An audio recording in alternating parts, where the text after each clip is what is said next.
So good morning, ladies and gentlemen. Welcome to the BoatLife Live stage on day 2 of BoatLife Live. And I'm joined here with Richard Lilley from Project Seagrass. Now, Project Seagrass is our official charity partner. Welcome, Richard. Thank you for having me. You're on. Tell us more about this incredible project. Yeah, so Project Seagrass is it's a marine-facing NGO. We're a UK, let me pop the slide up. We're a UK charity. We're based out of South Wales mainly, although we do have increasing operations in Scotland. And we were set up really to communicate the importance of these ecosystems. Seagrass meadows have often been termed the ugly duckling of marine conservation. If you can imagine grass in the sea, then that's pretty much what we're talking about here. And so you can understand it's had a hard time competing with some of its more exotic-looking neighbours like coral reefs or mangroves. But the sort of long story told short is I came back from being a diving instructor, used to work out in Asia. Prior to that, I was a secondary school science teacher. And the thing that struck me coming back into academia is that lots of really good science was being done around these ecosystems, but it just wasn't being communicated very well to the public. And fundamentally, how are people going to care about an ecosystem if they didn't know about it? And so that kind of really drives at the heart of what we are trying to do as an organisation is communicate why seagrass meadows are important. Now, if we're talking about a UK, Great Britain environment, how much seagrass is out there? I know that there are kelp fields. There are various different ecologies out there, but what are we talking about? What can't we see that you're going to tell us is out there? Yeah, so one of the challenges again with seagrass ecosystems is because they haven't really been on the conservation agenda or on the management agenda. We actually don't really know how much is still left out there. We've got some good data in particular cases, so particularly in those estuaries of the southeast of the UK. And there's been a pile of work done in recent years by EU Life Remedies along the south-west coast. So for those who've come up from the southwest today, you might be familiar with that project. But it's something which collectively both scientists and NGOs in the UK are trying to get a handle on, is just how much of this seagrass exists around our shores, and trying to gauge also how much seagrass has been lost, because where we do know it used to exist is also a story of loss. There's very good evidence that we've lost 50% of our seagrass meadows around the UK coastline, but modelling suggests that could be as much as 92%. Gosh, that's a daunting figure, really is, 50%. Yeah. Is there if I were to grow a crop, I would be looking for a certain soil, a certain amount of rain. Is there an ideal bed that seagrass just loves? Yeah, absolutely. So if you just look at the photo here, this is one of the species we find in the UK. It's eelgrass or Zoster marina. And this tends to be found all the way around our coastlines in soft, sheltered sediments. So you tend to find it at the end of estuaries. So where the river meets the sea, you might find these meadows quite extensively. But also, it tends to be where you want to moor your vessel. So, if it's in a harbour or a bay, somewhere like, we've got Storm Eunice today, somewhere where our boats are going to be sheltered and protected, that's often an overlapping area where you might come into contact with seagrass meadows. And so, I'm hoping today, by being here at the show, I'll find a lot of allies who want to help us protect this habitat. Well, this is a really, really important thing for me, to get this message out to you, the boat owners, the people that use the environment, and to really get to understand where they can help, not destroy the natural habitat of seagrass. And you were telling me the importance of getting anchorages right. Yeah, absolutely. So, as a community, I've come to seagrass conservation and to this charity through a passion for being in the sea. Through being out on a boat ourselves, as I say, previously being a scuba diving instructor, recreational freediver, stand-up paddleboards, which I've seen a few here today. So, if you're at this show, you're probably genuinely passionate about being out at sea, being in the marine space. Or, even in those estuarine, in the river, freshwater environments too. And so what I'm really looking to sort of share today is how we can work together to not just look after seagrass meadows, but to think about our entire seascape. And there's a good reason for that. If I just pop onto my next slide here, this is a photo of a fish taken in a seagrass meadow. But this is indicative of why seagrass meadows are important for us here in the UK. They're fantastic nursery habitats for our fisheries. So, it's a pretty simple message really, but if you don't have any seagrass, then you've lost your nursery habitat. So, and if you don't have any nursery habitat, you've got no baby fish. No baby fish means no adult fish. And certainly I'm a fan of my seafood, and I'd like to see that to be sustained into the future. So, one of the ways that we can protect this as a boating community is through individual actions around anchoring and mooring. But I think collectively, one of the messages I'd like to really push out there today is we're on the same side here, because it's water quality, which is a big issue for seagrass loss around the UK. And so on that, I'd just like to pop over to this image. So if you compare the look of that image to the one I was showing previously, this is the seagrass in a pretty poor state.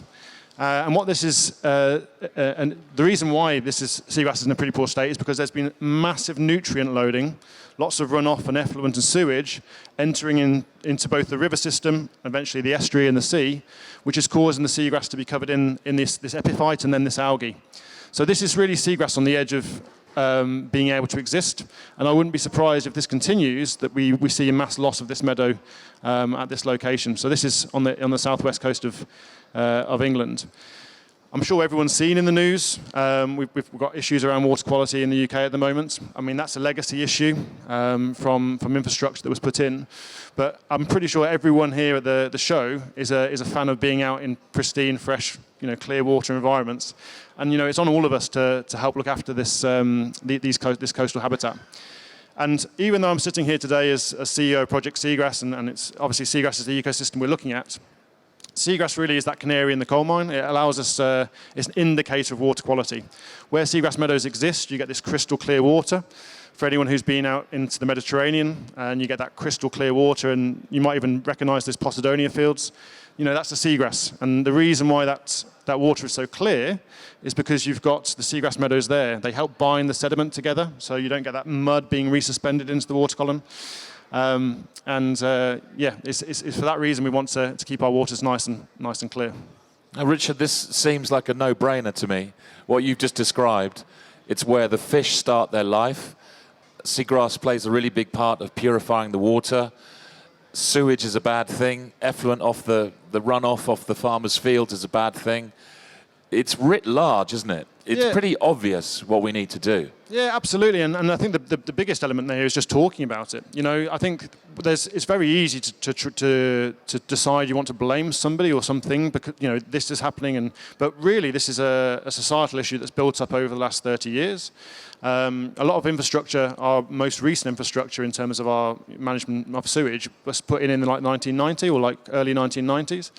And we need to go back and readdress that because populations have grown, things have moved on, and we're affecting our waterways. And we're all, I would not be particularly keen going paddleboarding over a seagrass meadow that looked like that. I'd much rather be going paddleboarding over a crystal clear water and enjoying the space that way. So obviously, I've seen pressure groups surface against sewage. There's a lot of social media, a lot of pushback. We had the bill going through Parliament the other day. And that's very much focused on sewage in our water and water quality. What are you doing? Where are we with lobbying regarding seagrass, with the word seagrass in there? Just really, using what you just explained, how seagrass is so important. Yep. What's the pushback there? Yeah, okay, so from we've come, at Project Seagrass, we're essentially academics who've come out of academia, or I'm an academic who've come out of academia, and I'm now running this NGO. And, you touch on surface against sewage, they've been doing an absolutely phenomenal work, and this is really their bread and butter. That's when they were founded in 1990 to address sewage issues, and it's almost they're addressing the second wave of sewage issues today with their campaigns. Where we're coming at this in terms of how we operate is we're connecting with governments and with regulators over the importance of having these ecosystems.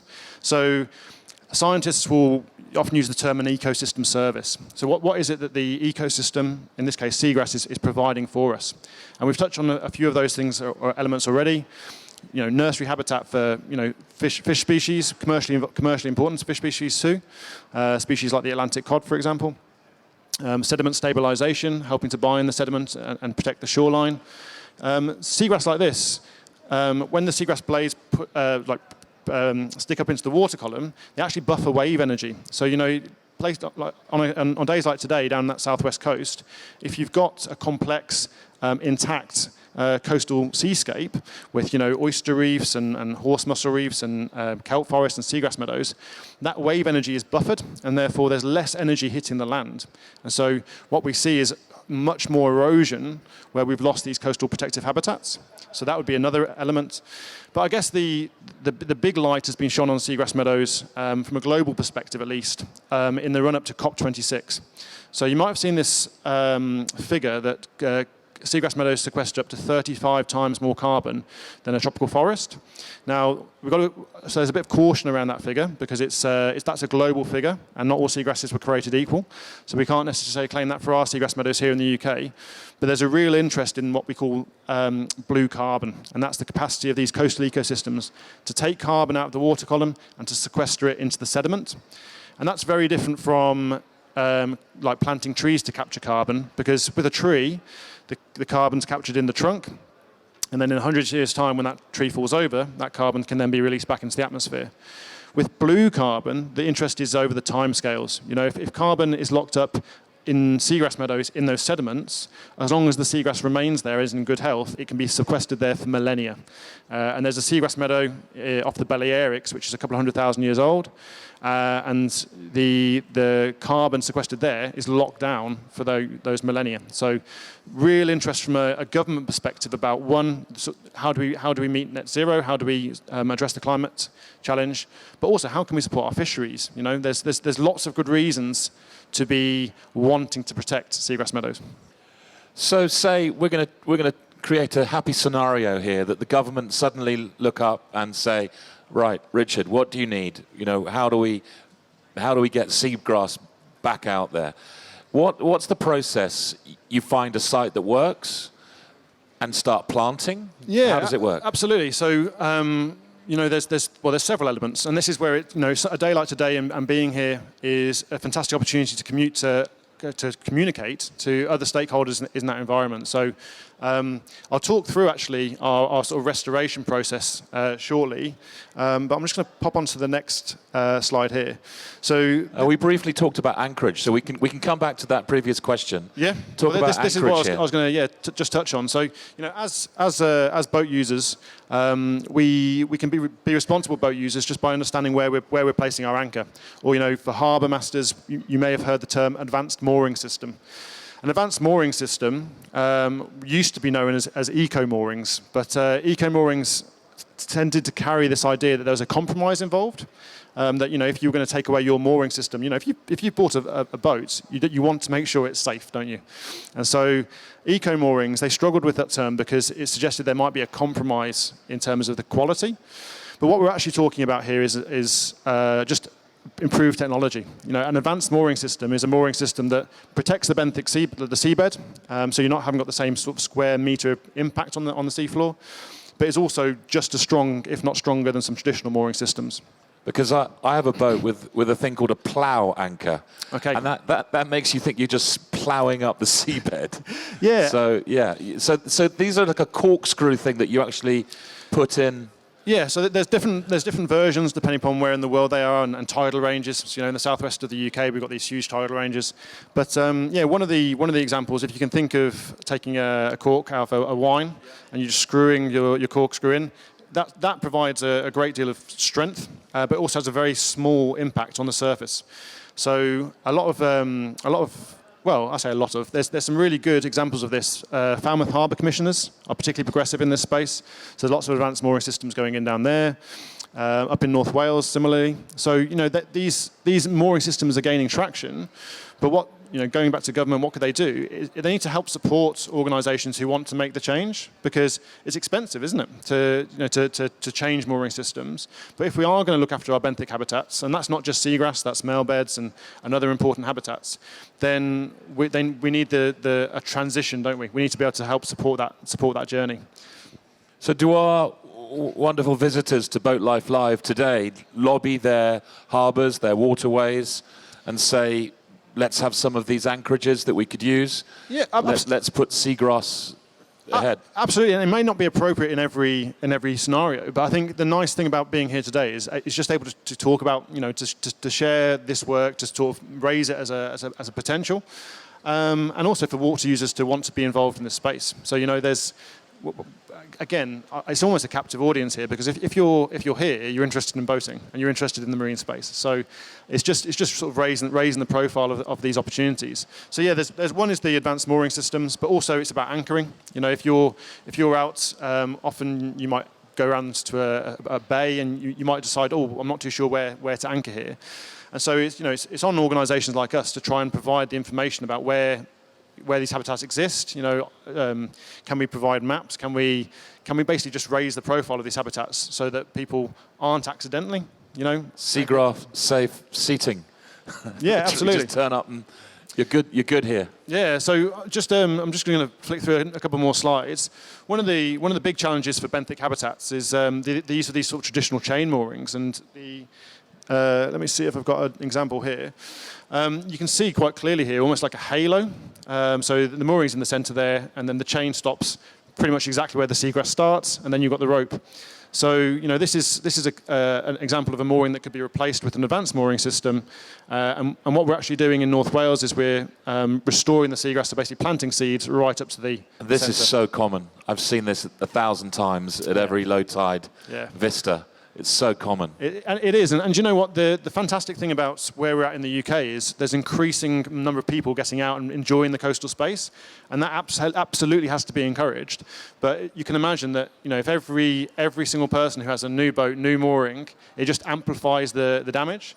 And if we look at this is a drone shot from above, you can see the little halos appearing. So you can almost see an intact seagrass meadow being peppered with these halos from these mooring systems. But the nice thing is we're at the stage now where we're aware of this. We have solutions, and so it's just a case of sort of making the journey to making sure that we maintain the health of the seafloor. Now, Richard, if I were going to give you a magic wand and talk to you in 5 years' time, where would you like to be? As an organisation, or as an organisation, we're growing very rapidly at the moment, and I think there's this particular interest from government and regulators because of the carbon sequestration power of the habitats, because of the fisheries, and so there's lots of reasons why people want to get involved, and also amongst the public, there's been this real interest, I think, in the environment post-COVID. I think during that period, we were all sort of it allowed us to reassess, didn't it, and to think about what's important. And spending time outdoors and spending time in nature, I think we realised how important that is to us. And I think we're in this position now where we're able to scale this messaging. So there's opportunities for mimicking this work across Europe and in fact globally. Australia's been a long-term leader in this space, but you can imagine they've had a long history of being engaged in the sea, water users, and they've had actually a very established, I guess, seagrass scientific community. Whereas seagrass is relatively new to the UK. But what I would say is, 5 years' time from now, if we can deliver on all the projects we're currently working on, then seagrass meadows in the UK context will know a lot more about them, and the messaging will be much further spread, I guess. It's about connecting with the public. And our audience here at BoatLife Live, have we got any questions for Richard that you'd like to ask at all? Now's your chance. Well, we have a couple of questions that came in online. One from Tim. If Tim wants to get involved, say he's from Falmouth or Chichester Harbour or Poole, how would he get involved on a local basis? Okay, magic. So I guess there's a growing number of seagrass projects dotting up all around the country. So from up in Edinburgh, where I live, we've got a restoration project which is not just seagrass, but it's also native oysters. And then if you come down the east coast, there's a project in the Tees River, seagrass restoration project there. Yorkshire Wildlife Trust have got a project on at Spurn Point in Hull. There's growing interest in this in seagrass and native oyster restoration in the Essex and Suffolk estuaries and down in the Medway. EU Life Remedies are doing a fantastic job along the south coast. So that's all the way from Essex to Cornwall, so the Fell and Helford. And then over in Wales, that's where Project Seagrass is mainly based. And we had a project in Dale in Pembrokeshire, restoration project, and similarly we're doing some work up in the North Wales on the Clean Peninsula. So there is a sort of, and then actually last but not least, Sea Wilding are doing a fantastic job of community-led restoration up in Argyll. So there really is a coverage of... So plenty of places that, I hope that answers your question, Tim. And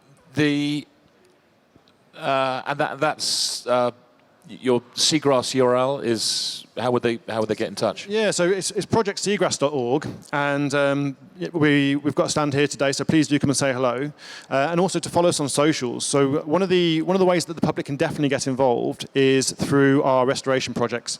Our projects are deliberately about mass participation, because the more people who get involved in this space, basically the more likely these habitats are to be looked after in the long run. You know, if you've planted something yourself, or if you've restored something yourself, you take pride in that journey, and you're more likely to be involved. So I've got some photos here of a scuba diver collecting seagrass seeds, but you don't have to be a scuba diver to participate.